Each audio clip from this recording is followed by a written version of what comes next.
FBI now confirming they were tipped off about him and a possible threat to a school more than a year ago. Tonight, new video of the terror at Apalachee High School, students walking out holding their hands in the air, and the chilling image of a long gun on the floor in the hallway after the shooting. Tonight here, what we're learning about the 2 students and 2 teachers who were killed, one teacher, a math teacher, and a football coach, confronting the shooter. ABC's phooywg in Georgia again tonight. Tonight, authorities arresting the father of accused school shooter, 14-year-old Colt Gray. The GBI has arrested Colin Gray.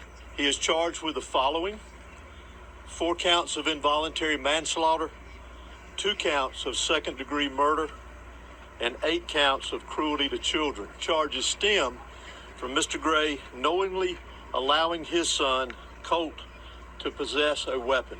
And tonight, outrage and anger after it was revealed the suspected shooter was investigated a little more than a year ago for an alarming threat he allegedly made, causing law enforcement to question him and his family. Why is it not a crime? It seems the simplest thing we can do is make it a crime to threaten your fellow students. The FBI confirmed they were tipped off about the Georgia suspect in May of last year.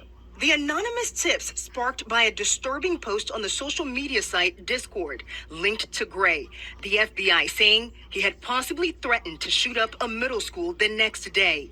At the time, Gray was in a different school in a neighboring county. The Jackson County Sheriff's Office interviewed Gray and his father. According to their records, Gray denied making the post, saying he would never say such a thing, even in a joking manner. Gray's father telling investigators there were guns in the house, but Colt did not have unsupervised access, adding that the teenager was being picked on and ridiculed at school. I worry about him in school and, what would ever happen. The sheriff's office urged officials in Jefferson City schools to monitor Gray, but made no arrests, citing a lack of probable cause. Gray later transferring schools. Authorities say he brought an AR-15 style rifle to Apalachee High School Wednesday and opened fire, killing 4 people. Video showing a long gun on the ground in the hallway. Students, some with their hands in the air, led out of the school, describing the horror. There was a second wave of shots that we heard. They were more rapid. And so that's when we were really we know it was serious. The suspect surrendering to authorities just 7 minutes after the school's newly installed panic alarm system was triggered, notifying students and staff to take cover and alerting authorities.